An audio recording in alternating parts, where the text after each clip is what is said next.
Bonsoir à tous et merci d'être avec nous sur ce journal. À la une de l'actualité, hier dans la soirée, le président Andry Rajoelina a reçu la visite de la première ministre chinoise et la délégation l'accompagnant au Palais Diavelou, une rencontre à laquelle a assisté plusieurs membres de l'exécutif malgache et qui a servi à renforcer la coopération entre les deux pays. Ouna Sain. La vice-première ministre chinoise Sun Chunlan est actuellement en visite à Madagascar. Elle a été reçue hier dans la soirée par les membres de l'exécutif dirigé par le chef d'État au palais Diavelou. Les échanges tenus au cours de cette rencontre ont principalement porté sur le renforcement de la collaboration entre les deux pays, rappelant que Madagascar entretient une relation étroite avec la Chine depuis près de 47 ans. D'après cette représentante du gouvernement chinois, une stabilité politique peut désormais être constatée à Madagascar, un point positif pour la promotion de l'économie au sein du pays. D'autre part, selon les propos du président Andry Rajoelina, la Chine est le principal partenaire commercial de la Grande Île et représente l'un des plus importants partenaires stratégiques de Madagascar en matière de développement. L'initiative pour l'émergence de Madagascar va permettre de rattraper le retard cumulé par le pays depuis son indépendance. Le secteur de l'industrialisation sera de ce fait renforcé, ce qui permettra par la même occasion de créer de nouveaux emplois et aura un impact considérable sur l'économie de Madagascar.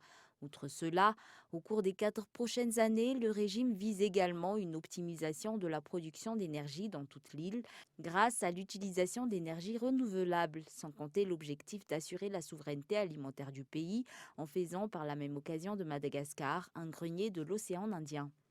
Au cours de cette rencontre, le chef d'État a également mis l'accent sur l'importance des diverses infrastructures pour soutenir le développement du pays et prévoit donc dans cette optique une réhabilitation des chemins de fer et de plusieurs infrastructures routières, notamment celles reliant Antananarivo à Tuamasin. Aujourd'hui, le chef d'État s'est rendu à l'école primaire publique d'Ampeflou Amboudran. À l'occasion, il a présenté les kits scolaires qui vont être distribués aux élèves, mais également du matériel scolaire destiné aux écoles pour soutenir l'éducation. Un reportage signé Ouna Sain. Le président Andry Rajoelina s'est rendu aujourd'hui à l'école primaire publique d'Ampeflou Amboudran, accompagné de la ministre de l'Éducation nationale et de la formation technique et professionnelle, ainsi que de plusieurs autres personnalités pour marquer la rentrée officielle des classes et le début de l'année scolaire 2019-2020. À l'occasion, les élèves ont reçu en don des kits scolaires. Du matériel scolaire a également été offert à l'établissement afin de promouvoir l'éducation des élèves.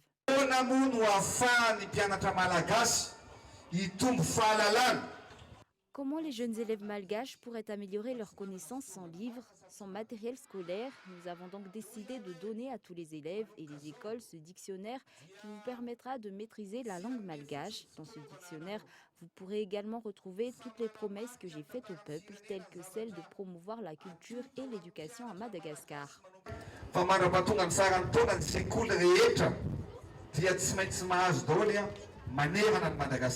Une attention particulière sera accordée aux élèves en classe d'examen, toujours selon les propos tenus par le chef d'État.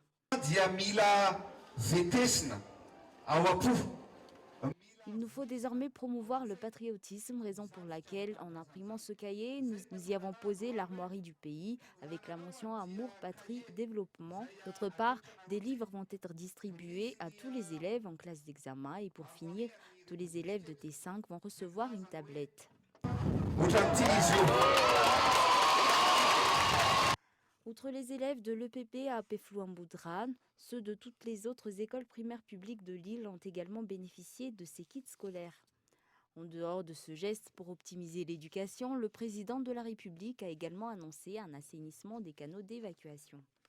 Sur un tout autre sujet, à travers un communiqué, Amnesty International a salué la visite effectuée par le président Andry Rajoelina à la prison d'Intanmour dans la capitale le 31 octobre dernier. Une visite au cours de laquelle le chef d'État a dénoncé les conditions carcérales inhumaines, le surpeuplement des prisons et le recours excessif à la détention préventive à Madagascar. Au cours de son passage, le président de la République aurait également gracié 6 détenus lors de sa visite, notamment 2 mineurs qui étaient détenus pour une affaire liée à un vol de poissons. Toujours dans l'actualité locale, il y a 24 ans, jour pour jour, le palais de Manzakamiad en a pris feu, réduisant par la même occasion en cendres tout son contenu. Un incendie dont les motifs et les auteurs sont encore entourés de mystères. Toutefois, le régime actuel a prévu de reconstruire le palais de la Reine. Les travaux de réhabilitation ont d'ailleurs déjà commencé.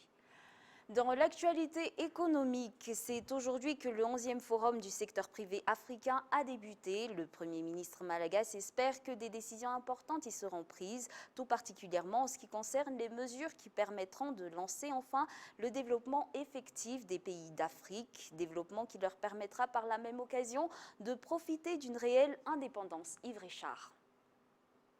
Pour que l'Afrique puisse réellement commencer à se développer, les pays qui composent ce continent doivent désormais songer à ne plus trop s'appuyer sur les aides étrangères. L'entraide entre ces pays devrait plutôt être privilégiée, a notamment expliqué le Premier ministre malgache présent lors de la cérémonie d'ouverture de son 11e forum du secteur privé africain. Nous devons faire en sorte que l'Afrique puisse enfin subvenir à ses propres besoins. Nous devons également renforcer les relations commerciales et économiques entre les différents pays de ce même continent. Cela est d'une importance capitale. Effectivement, ce n'est que de cette manière que nous pourrons enfin profiter d'une réelle indépendance, notamment en matière d'économie. À noter que dans le cadre de cette 11e édition du Forum du secteur privé africain, près de 80 jeunes pourront bénéficier d'une formation. Au terme de celle-ci, ils pourront alors devenir de véritables ambassadeurs. Ainsi, à leur tour, ils pourront guider la jeunesse africaine sur la route du véritable développement de leur continent. Il n'était qu'environ 80, mais c'est un début. Les jeunes sont formés, responsabilisés pour prendre en main le développement du continent. Ils vont former un réseau et ils deviendront ambassadeurs de cette dynamique continentale qui est en train de se développer. Ils vont vous côtoyer, les aînés. Ne soyez pas allergiques à leur éventuelle maladresse, puisque la devise de ce forum, je le fais en anglais, c'est mieux, Learning, Sharing and Networking. Se tenant au CCIVAD, son 11e forum du secteur privé africain durera 3 jours. Y seront alors présents plusieurs autres personnalités venues de toute l'Afrique ainsi que l'Organisation internationale de la francophonie. Avant de passer aux actualités internationales, la réalisation du projet Tanama-Swange est utile à la capitale de la Grande Île. C'est ce qui est ressorti du sondage paru dans le 15e numéro de Politica du mois d'octobre et de novembre 2019. Le magazine a également interrogé plusieurs personnes, mais cette fois-ci sur des sujets relatifs à la campagne électorale menée dans le cadre des élections municipales. Michela Ranardzon. En cette période de campagne électorale, divers éléments de réponse ont pu être apportés par la revue numéro 15 du magazine Politique de la Fondation Friedrich Ebert Stiftung. Plusieurs points ont ainsi permis d'attirer l'attention de la population. Nous sommes effectivement en pleine période de campagne pour les élections municipales. Dans ce contexte, le rôle de la Fondation Friedrich Ebert Stiftung et de politique est de proposer des débats. Nous avons également comme but d'informer les électeurs, notamment sur les défis qui émergeront de cette élection. Pour ce faire, les sondages sont d'excellents moyens. Ils permettent en effet de connaître les réelles attentes de la population. L'avis de la population a notamment été demandé concernant les avantages que pourrait apporter le projet Tanama-Swange dans la capitale. Des questions telles que quelles sont les choses à améliorer à Antananarive, comment les habitants de la capitale imaginent leur futur maire ou que pensent-ils du projet Tanama-Swange ont été posées pour ce sondage. L'un des plus gros problèmes de la ville est actuellement la gestion des déchets. Il y a également les bouchons, sans oublier bien sûr l'insécurité et le chômage.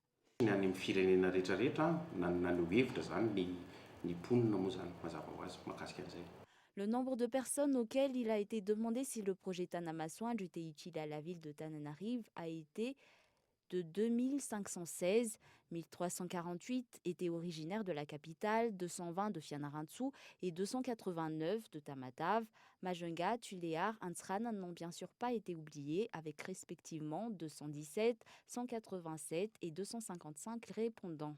À noter outre que des résidents de la commune urbaine d'Antananarive ont eux aussi participé. Ceux-ci étaient alors au nombre de 718. Sur les 2516 personnes interrogées, 59% ont jugé que le projet Tanamasoang était utile et avantageux pour la capitale. Ils n'ont été que 4% à donner un avis négatif, 22% ont répondu plutôt oui, 6% plutôt non. Ils ont pour leur part été 9% à ne pas avoir d'avis sur la question. Pour ce qui est des personnes interrogées en province et au sein de la CUA, sur 1348 répondants, 53% ont estimé que le projet serait bénéfique à Antananarive, 5% ont donné la réponse opposée, 26% ayant répondu plutôt oui et 8% plutôt non. Sur cet échantillon, le pourcentage de personnes n'ayant pas donné d'avis a également été de 8%. À Majunga, sur les 217 personnes interrogées, 69% ont répondu positivement. Seuls 1% ont estimé que le projet n'aurait pas d'avantage, alors que 15% ont répondu par plutôt oui, contre 6% plutôt non. Le pourcentage de personnes à ne pas avoir donné d'avis à Majunga a pour sa part été de 9%. Concernant la CUA, les oui ont remporté sur les non avec 53% contre 5%. 26% des résidents de la commune ont répondu plutôt oui. Ils ont été 7% à répondre plutôt non et 9% à ne pas avoir d'opinion. Au vu de ces chiffres, on constate ainsi que la majorité des personnes interrogées estiment que le projet Tanamasoang est avantageux pour la capitale. Pour rappel, la FES ou Fondation Friedrich Ebert n'en est pas à son premier sondage. Ce n'est également pas la première fois qu'un de ces sondages est publié dans Politique. On peut dire qu'il s'agit là d'un sondage parfaitement impartial. Passons maintenant aux actualités internationales. Ali Meishou, important chef djihadiste au Sahel, a été tué au Mali par des soldats français. Ce Marocain avait participé à la fondation du groupe de soutien à l'islam et aux musulmans en 2017 avec Iyad Ag-Ghali, le leader de l'organisation. Un reportage signé France 24. Il était le deuxième terroriste le plus recherché du Sahel. Ali Meishou a été tué par l'armée française le mois dernier lors d'une opération héliportée dans la région de Tombouctou au Mali. La ministre des Armées Florence Parly a annoncé sa mort à son retour d'une tournée dans plusieurs pays de la région. Le 9 octobre, la France a éliminé le numéro 2 du groupe Rassemblement pour la victoire de l'islam et des musulmans au Sahel, rattaché à Al-Qaïda. Ali Meishou, leader religieux, recruteur et cerveau de plusieurs attentats d'ampleur, était un artisan de la haine. Le Marocain avait rejoint AQMI Al-Qaïda au Maghreb islamique en 2012.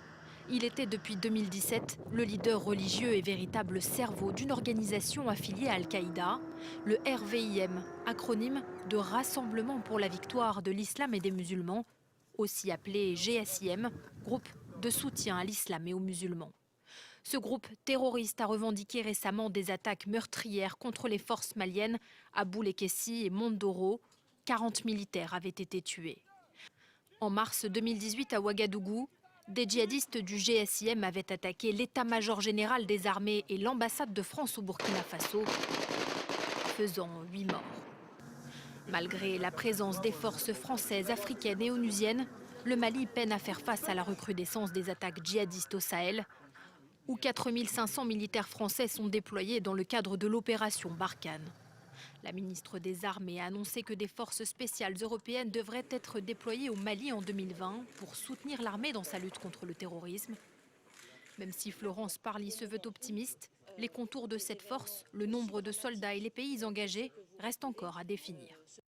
La France instaure des quotas sur l'immigration. Le Premier ministre français Édouard Philippe a confirmé ce mercredi que chaque année au Parlement à partir de 2020, des objectifs quantitatifs ou des quotas sur l'immigration économique par secteur d'activité et de manière territorialisée seront débattus. France 24. Notre volonté, c'est de faire des choix en matière d'accueil. Fixer des objectifs quantitatifs ou des quotas, les deux termes me vont, en matière d'immigration professionnelle. Mettre le paquet sur l'intégration par le travail. Limiter les irritants qui gênent le parcours d'intégration, par exemple en réduisant les taxes sur les titres de séjour. Et en même temps, Notre rôle est aussi de protéger l'immigration familiale en luttant contre certains détournements ou encore de réaffirmer les exigences, et des exigences fermes et fortes, pour accéder à la nationalité française. Avant de nous quitter, un petit retour sur les grands points de ce journal. Aujourd'hui, le chef d'État s'est rendu à l'école primaire publique d'Impeflou en Boudran. À l'occasion, il a présenté les matériels scolaires destinés aux écoles et aux élèves pour soutenir l'éducation. La réalisation du projet Tanamaswanj est utile à la capitale de la Grande Île. C'est ce qui est ressorti du sondage paru dans le 15e numéro de Politica. Paris annonce la mort d'Ali Mechou, important chef djihadiste au Sahel. Le djihadiste a été tué dans la nuit du 8 au 9 octobre sur le sol malien. Et voilà, c'est la fin de ce journal. Nous vous remercions pour votre attention et vous donnons rendez-vous demain pour une nouvelle édition. Au revoir.